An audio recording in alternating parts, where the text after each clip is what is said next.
लाल car वाला दोस्त क्योंकि गिरफ्तार हुआ है। अब तक 7 सफेदपोश गिरफ्तार हो चुके हैं दिल्ली ब्लास्ट मामले में।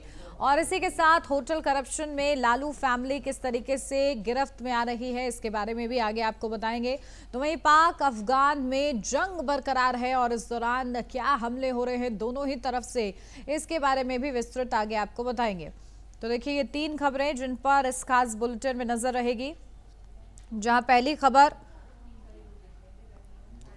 दिल्ली ब्लास्ट मामले में लगातार जांच तेज हो रही है और इसी कड़ी में देखिए लगातार एक के बाद एक गिरफ्तारियां भी हो रही हैं।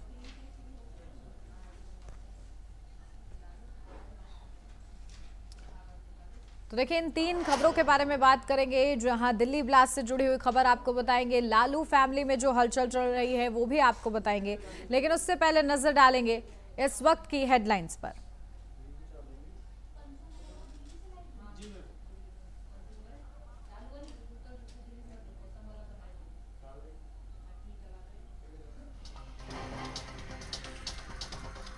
तो देखिए संविधान का ट्रांसलेटेड वर्जन जारी हुआ है। संविधान दिवस पर पुराने संसद भवन में हुआ आयोजन। राष्ट्रपति ने 9 भाषाओं में संविधान का ट्रांसलेटेड वर्जन जारी किया है। कहा 3 तलाक जैसी सामाजिक कुरीति पर रोक लगाई।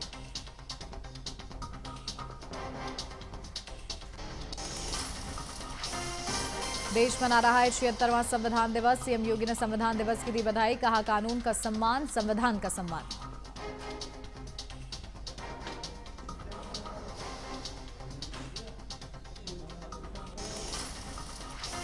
बिहार में नई सरकार के गठन के बाद लालू परिवार को बड़ा झटका। बिहार भवन निर्माण विभाग ने किया नोटिस जारी। राबड़ी देवी समेत तेज प्रताप यादव को आवास खाली करने का नोटिस जारी। दिल्ली ब्लास्ट केस में एनआईए का बड़ा एक्शन। फरीदाबाद से आतंकी उमर का मददगार शोएब गिरफ्तार। कॉमनवेल्थ गेम्स 2030 की मेजबानी का आज होगा ऐलान। ग्लासगो पहुंचा भारतीय दल। 2010 में पहली बार किया था होस्ट।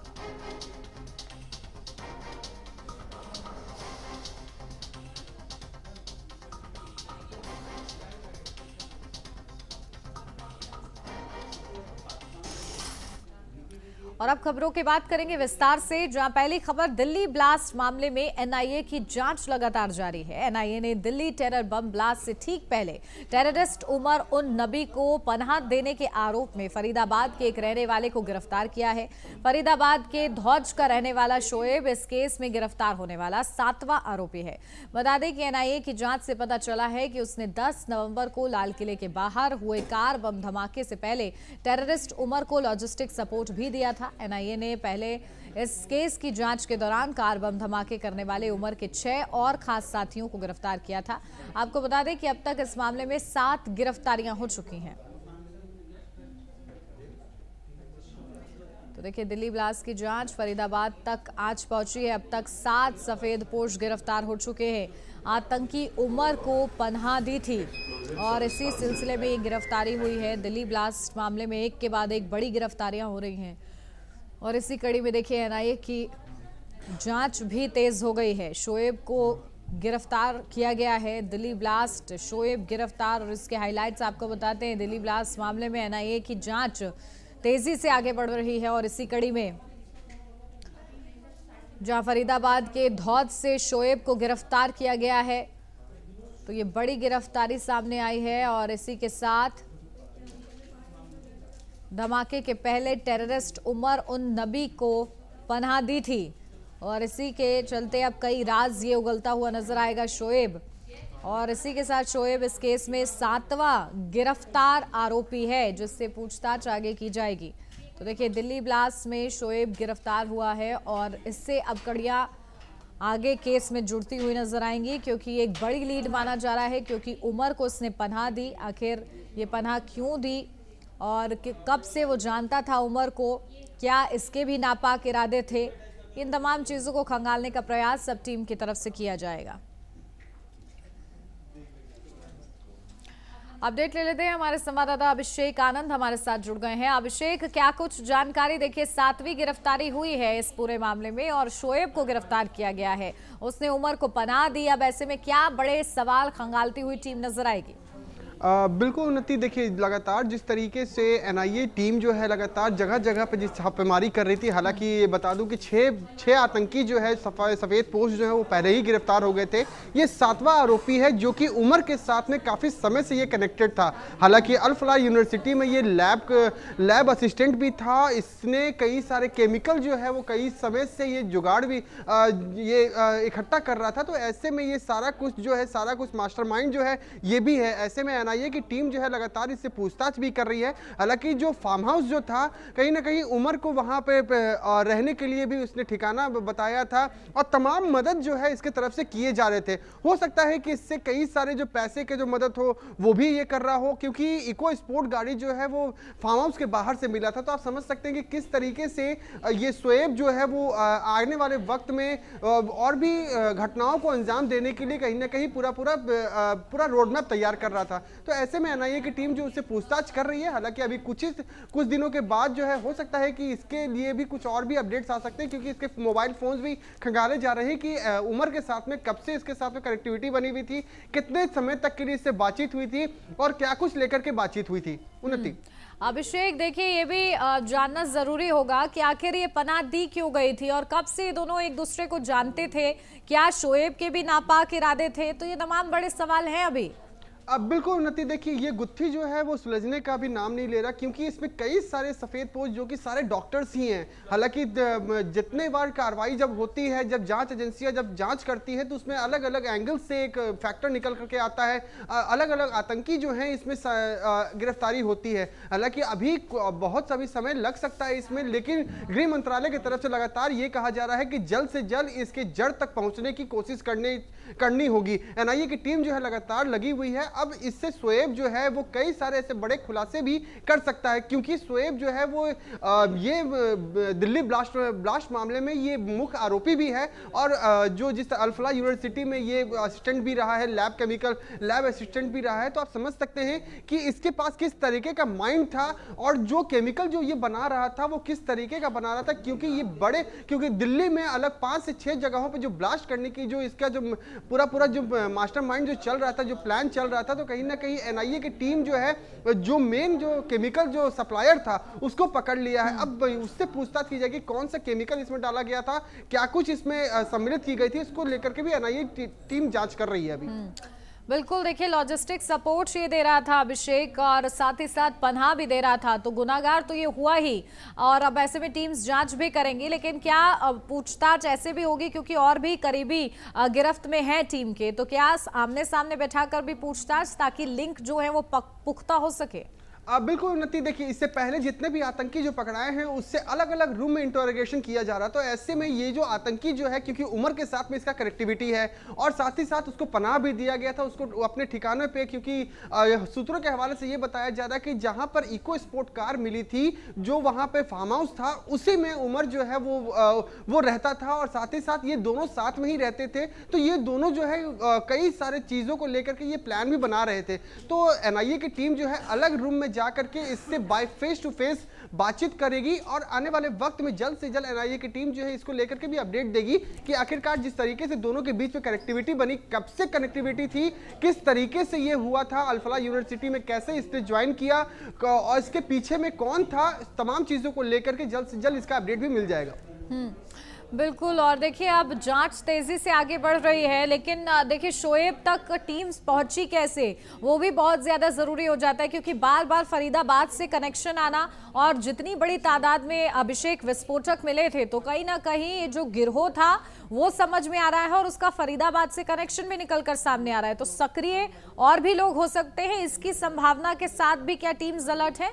अब बिल्कुल उन्नति, देखिए फरीदाबाद से जो शोएब जो पकड़ाया है वो धौज से पकड़ाया है। तो ऐसे फरीदाबाद से लेकर के धौज के बीच में जो डिस्टेंस जो है वो 10 से 15 किलोमीटर के सूत्रों के हवाले से यही पता चल रहा है। लेकिन जिस तरीके से, क्योंकि इन जो 15 किलोमीटर का जो दायरा जो है, इसमें भी कहीं ना कहीं हो सकता है कि जो इसके स्लीपर सेल्स जो हैं वो भी वहां पर मौजूद हों, क्योंकि आपने देखा कि हापुड़ से भी कई जो ऐसे संदिग्ध जो है वो पकड़ाए हैं, क्योंकि महिला विंग बनाई गई थी, 2 ग्रुप बनाए गए थे। तो कई सारे अलग लेवल से तैयारियां करके एनआईए की टीम जो है लगातार जांच कर रही है और भी कड़ियां जो इससे जुड़ती हुई नजर आएगी। जो खुलासे जो होंगे, जो शोएब जो बताएगा, क्योंकि उसको 3rd डिग्री टॉर्चर दे करके भी एनआईए की टीम जो है वो पूछने की कोशिश करेगी कि जो केमिकल जो वो तैयार कर रहा था वो किस तरीके से और कहां कहां पर वो प्लान करने वाला था और उमर के साथ में किस तरीके से कनेक्टिविटी बनी और उसके फैमिली बैकग्राउंड के, हालांकि जो चेहरा जो साफ तौर पर बता रहा है शोएब जो है वो कहीं ना कहीं मिडिल क्लास फैमिली से बिलोंग करता है, तो उसका फैमिली बैकग्राउंड क्या है इसको भी लेकर के एनआईए की टीम जो है वो पूछताछ करने की कोशिश करेगी। बिल्कुल ठीक है, बहुत शुक्रिया अभिषेक आपका तमाम जानकारी के लिए।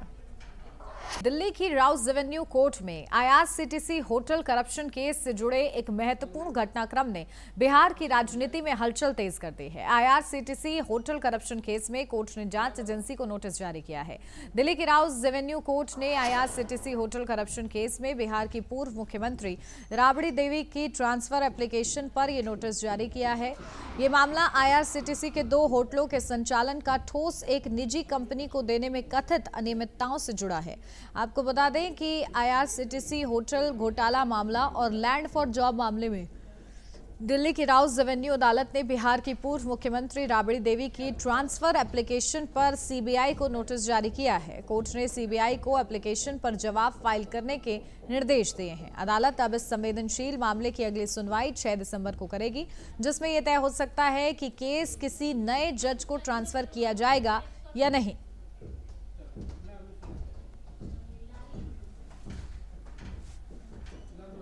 तो देखिए, ट्रांसफर एप्लीकेशन क्योंकि रिजेक्ट हुई है, जांच एजेंसी को जारी किया है नोटिस। तो चारा घोटाले के बाद अब होटल करप्शन की जांच की जाएगी। तो आईआरसीटीसी होटल करप्शन मामले में अब बिहार में एक तरफ राजनीतिक सरगर्मियां जो हैं वो सामने आ रही हैं, साथ ही साथ लालू परिवार की मुश्किलें भी तेजी से बढ़ती नजर आ रही हैं। तो जांच एजेंसी ने नोटिस जारी किया है। तो लैंड फॉर जॉब केस में भी शामिल कोर्ट ने सीबीआई से जवाब मांगा है। अगली सुनवाई 6 दिसंबर को होगी। केस ट्रांसफर पर निर्णय संभव बताया जा रहा है। तो लालू को आवास खाली करने का भी नोटिस मिल चुका है।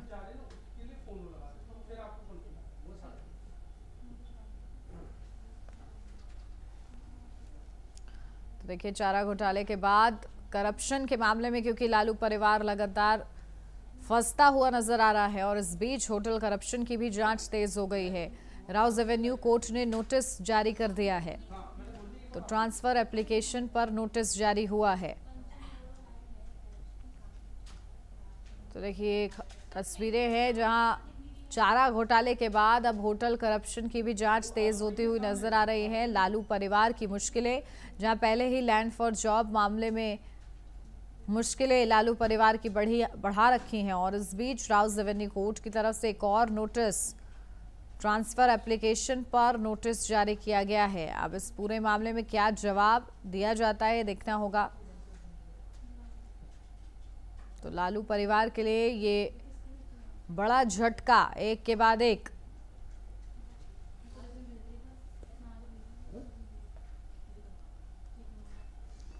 तो देखिए, राबड़ी देवी पर एक्शन लिया जा रहा है जहां राउज एवेन्यू की तरफ से नोटिस जारी किया गया है। अपडेट ले लेते हैं, हमारी संवाददाता कंचन अरोड़ा हमारे साथ जुड़ गई हैं। कंचन, क्या कुछ जानकारी मिल रही है? देखिए, पहले ही लैंड फॉर जॉब मामला और उसके बाद अब एक और भ्रष्टाचार का ये पूरा मामला, क्या हुआ है, किस तरीके से नोटिस दिया गया है, क्या आगे होगा? जी बिल्कुल, देखिए जिस तरीके से लालू यादव परिवार की मुश्किलें लगातार बढ़ रही हैं, पटना से लेकर दिल्ली तक लालू यादव और उनके पूरे परिवार के ऊपर कभी कोर्ट तो कभी मकान, कभी उनके आवास को छीने जाने की बातें लगातार कही जा रही हैं। हालांकि अगर जिक्र कर लेते हैं तो जब नीतीश ने लालू परिवार के लिए जो परमानेंट आवास का इंतजाम किया था, उस पर तेजस्वी यादव के एक कदम के चलते वो आवास को अब छीन लिया गया है। ये आवास बिहार की राजधानी पटना के 10 सर्कुलर रोड पर सरकारी बंगला आवंटित किया गया था, जिसे अब छोड़ने के लिए कहा गया और ये फैसला फैसला सरकार ने तेजस्वी यादव की ओर से जो याचिका दायर की गई थी उसको लेकर के किया गया था। और वहीं अगर बात कर लें तो 20 साल पहले जब बिहार में सत्ता परिवर्तन हुआ था और उस वक्त बिहार में मुख्यमंत्री के तौर पर अगर बात कर ली जाए तो राबड़ी देवी को बनाया गया था, तब से इस बंगले को उनको दिया गया था। लेकिन नीतीश कुमार की अगुवाई वाली एनडीए सरकार पहले से भी अधिक मजबूत होकर अब जब सत्ता में वापस की है तो नवनिर्वाचित मंत्रियों और विधायकों को सरकारी आवास दिए जा रहे हैं। तो दूसरी तरफ पूर्व मुख्यमंत्री राबड़ी देवी को 10 सर्कुलर रोड व बंगले वाले को खाली करने का आदेश भी दे दिया गया है, जिसको अब नोटिस के जरिए छोड़ने की बातें वहां पर कही गई हैं, क्योंकि अब नए मंत्रिमंडल का वहां पे गठन हुआ है जो कि एनडीए की सरकार के उसमें है, तो जिसके चलते ऐसा किया गया है। वहीं अगर बात कर ली जाए तो अब ये भी कहा गया है कि नीतीश कुमार ने 2 दशक पहले बिहार के पूर्व का इंतजाम किया था, लेकिन जिस तरीके से तेजस्वी यादव ने याचिका दायर की है उसके बाद अब उनको वहां से हटा दिया गया, यानी पटना हाल्डिंग रोड पर 39 आवंटित किया गया है। यानी कि अब जो उनका मकान था 10 सर्कुलर रोड वाला उसको खाली करने के आदेश दे दिए गए हैं। और इसी के साथ अब लालू परिवार यादव की जो मुश्किलें हैं वो लगातार बढ़ती हुई चली जा रही हैं। अब देखना ये भी होगा कि जहां एक तरफ सत्ता से जाने का उनको अफसोस है, सीटें कम आई हैं, वहीं दूसरी तरफ चारा घोटाला, लैंडफॉल, जॉब फॉर लैंड का घोटाला, ये तमाम तरीके के घोटालों के बीच जब आरोप भी साबित हो चुके हैं, तो अब जब बंगला खाली कराने की बातें कही गई हैं तो क्या कुछ चीजें निकल के सामने आती हो, किस तरीके से यादव परिवार अपने आप को इन सभी मुश्किलों से बचाता हुआ दिखाई देता है। जी बिल्कुल। और देखिए क्या है ये पूरा होटल घोटाला कंचन, किस तरीके से, क्योंकि अब सीबीआई से भी जवाब मांगा है कोर्ट ने और अगली सुनवाई क्योंकि 6 दिसंबर की नियुक्त की गई है, उससे पहले क्या कुछ होने की संभावना?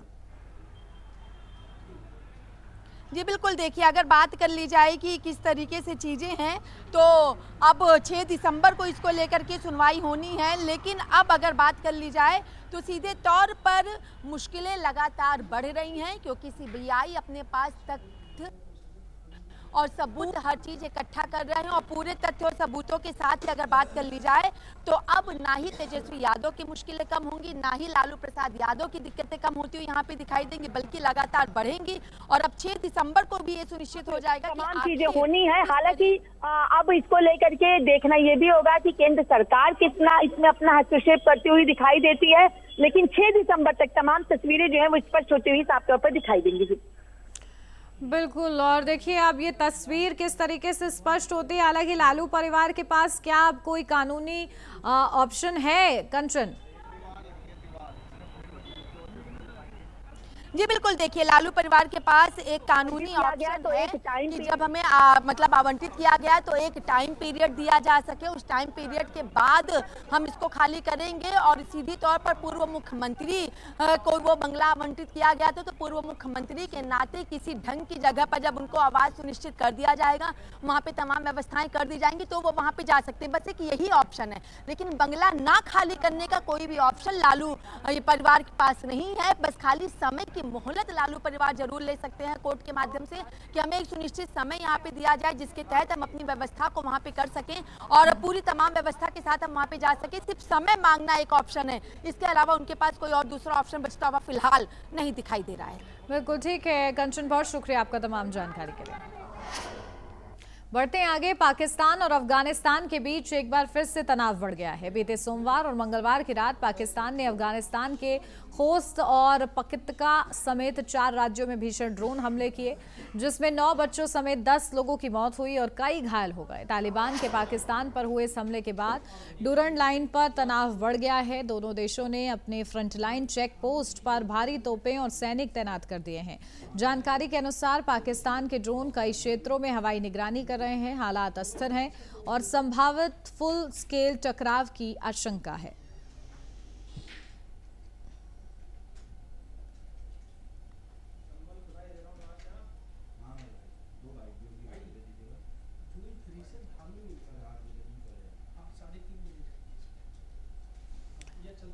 तो देखिए किस तरीके से दोनों देशों के बीच जो तनाव है वो लगातार बढ़ता जा रहा है। हमारे साथ विदेश मामलों के जानकार जुड़ गए हैं विनोद शुक्ला।